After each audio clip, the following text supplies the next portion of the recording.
Hi everybody, Cris Sgrott with Organizing Maniacs here, and this month we're reading Willpower Doesn't Work by Benjamin Hardy. And it's really funny how the universe sometimes tries to send you messages. I received this book twice. Once as a gift and once from a book club that I belong to. And I figured it was about time that I would actually read it because I thought you guys would really be interested in it. This is a new copy, but I took a ton of notes on it, and there were a lot of insights and really interesting tidbits of information about why willpower doesn't work. It was a very fast read. He didn't use complicated stories. It was just very real and down to earth. One thing that kind of grabbed my attention was in the very front cover. It says, if you're relying on willpower to lose weight, improve your relationship, or achieve more at work, you're doomed to fail. So I was like, well, isn't that what we're all trying to do? We're trying to muster our willpower to get more done and not to procrastinate and not to feel bad and shame about the things that we're not doing or the things that we are doing. So it just really resonated, and there was so much in this book that resonated with me. So I'm going to try to highlight a few things about it for you guys.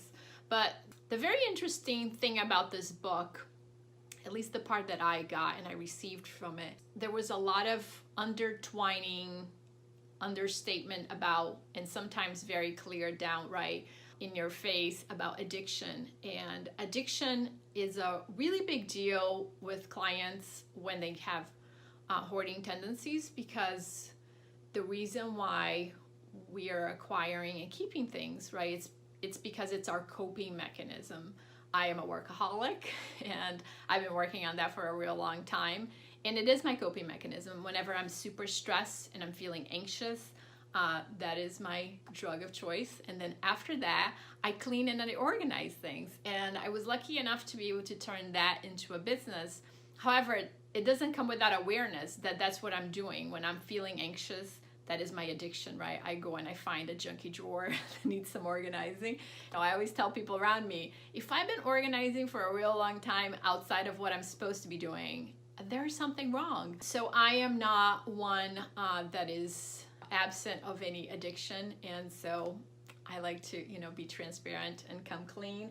So this book spoke to me a lot in a lot of different ways, and if you feel like your coping mechanism is one of the top 6 or 7 addictions, you may relate to this book as well. So I thought it was a really good read, and I would highly recommend it, and I hope that wasn't too much sharing for you guys out there. But anyway, I am Cris Sgrott with Organizing Maniacs, and we are a professional organizing company in the Washington, D.C. metro area. We specialize in working with clients with brain-based challenges, so the majority of our clients have ADD, ADHD, OCD, and hoarding tendencies. So I think we understand addiction a little bit. But I wanted to give you a little bit of stats just based on the book.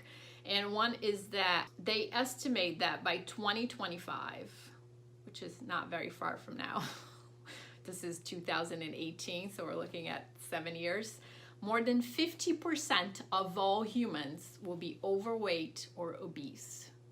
That's like staggering numbers.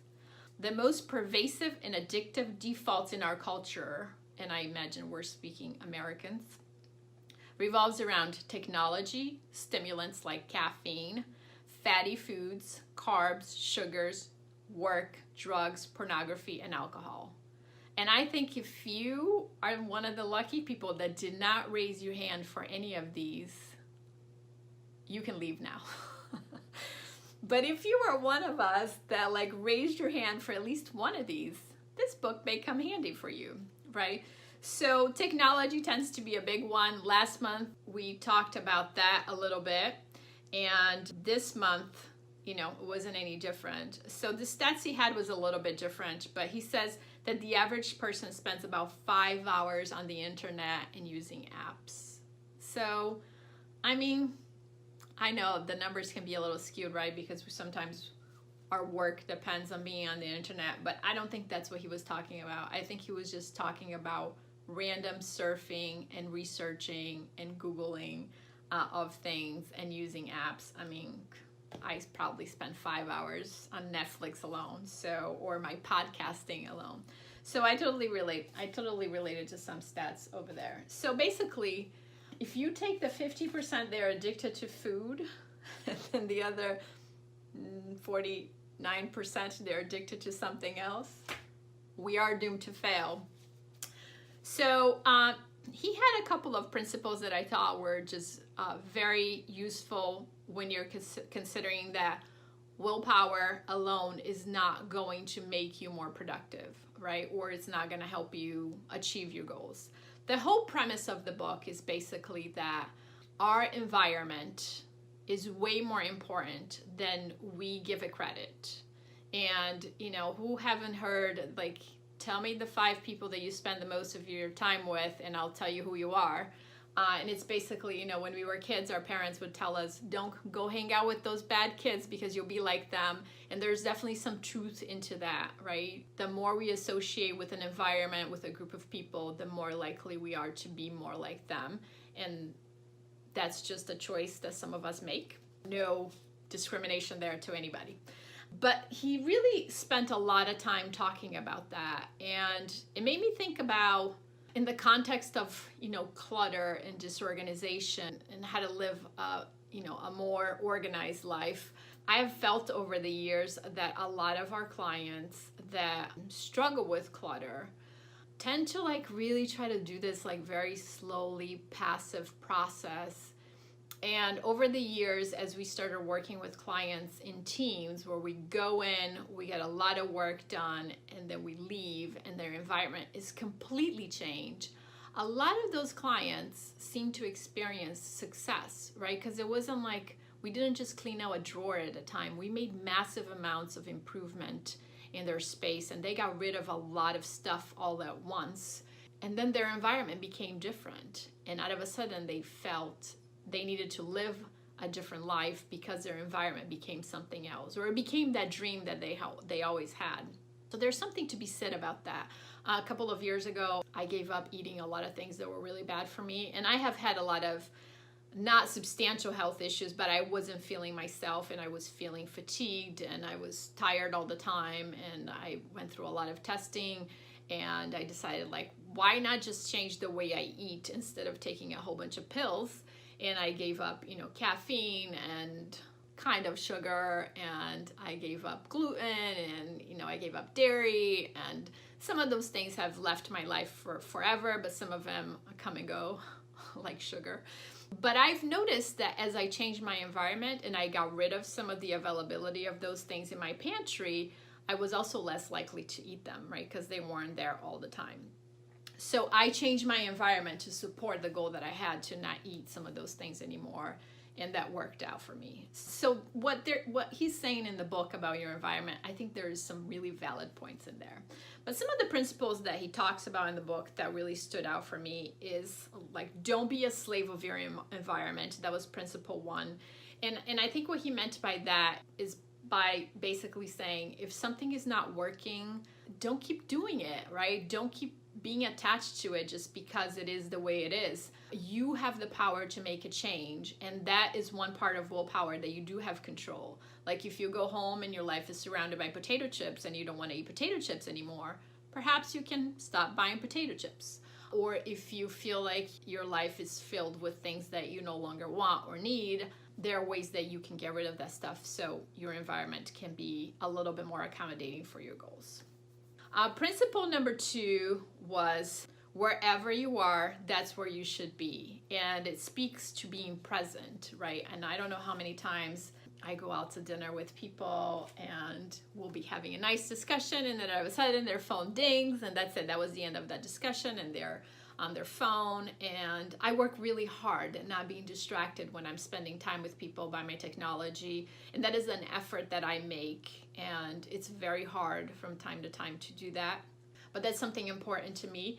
And so I am practicing all the time at being present wherever I am and paying attention to what people are doing, and just being one with, you know, if I'm watching TV, then I'm watching TV. If I'm like browsing through my email, then I'm browsing through my email. But just really separating parts of what I'm doing individually, just so I can focus more on single tasking, which I feel like is the reason why sometimes I can be more productive. And I think in last month's book club, we talked about how if you are single tasking, you can accomplish 50% more than if you're doing multiple things at the same time.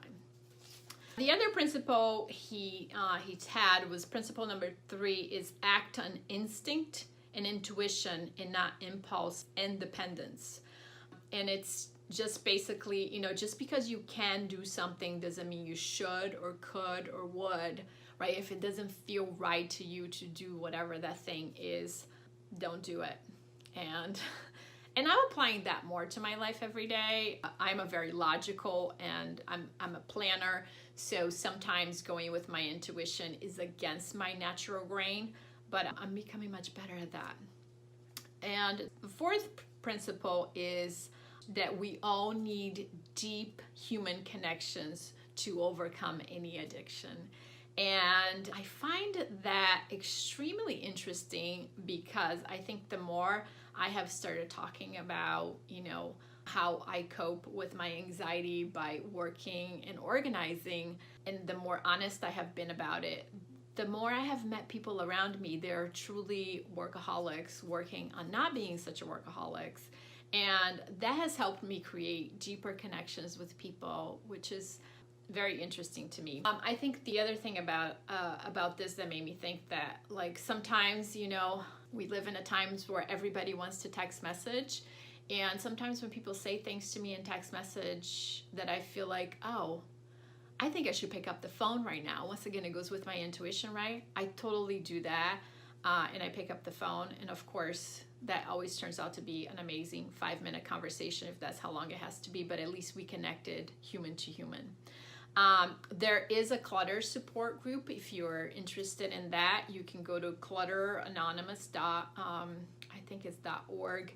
And it's a great organization. It is based on 12 steps. And it has helped a lot of people. I am in awe of the lady that started this organization. And, you know, we all know that 12 steps have kept alcoholics sober for a real long time. So there's value in the program of working with other people. They're also struggling with clutter. So just to wrap up some applicable strategies about this book that I thought might be interesting. It is actually impossible to change yourself without also changing your environment. And once again, you know, with the potato chips, right? You can't eat better if all you have to eat is potato chips.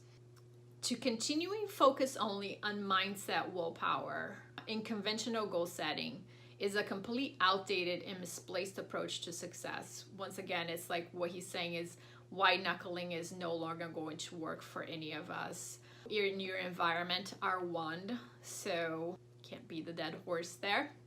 If you don't shape your environment, it will shape you. He talked a lot about creating a morning routine. And I work with a lot of clients. They're super disorganized and they wake up and their life is constantly, it's already in chaos the moment they step out of bed. And sometimes I suggest creating a morning routine. However, a morning routine to me is like a sequence of events, right? And like when you say create a morning routine, it normally intimidates people because they're like, oh my God, I can't even get out of bed on time, never mind creating a whole routine.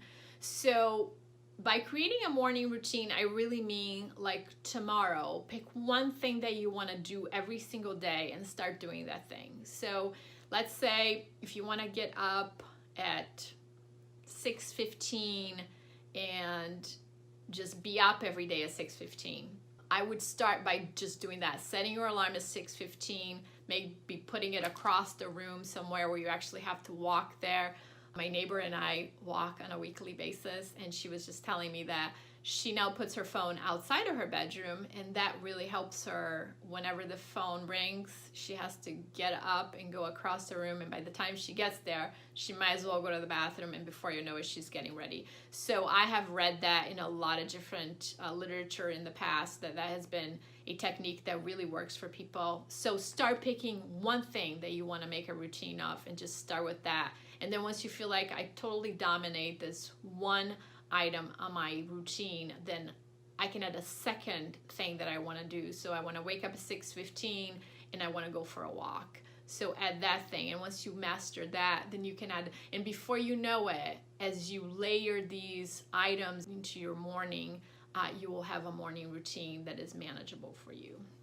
So the essence of the book was about environmental design, and that means designing an environment that helps you accomplish your goals, whatever your goals are. And so I'm going to wrap up the book club with a quote from the book. And it says, environmental design is your greatest responsibility. Environmental design is about creating conditions that make your success inevitable. If you want to be focused, you need to remove all of the distractions. So, if you're interested in my report, you can reach us at OrganizingManiacs.com. That can come into your inbox for you. The book, once again, is Willpower Doesn't Work by Benjamin Hardy. I hope you enjoy it, and I will see you next month. Bye.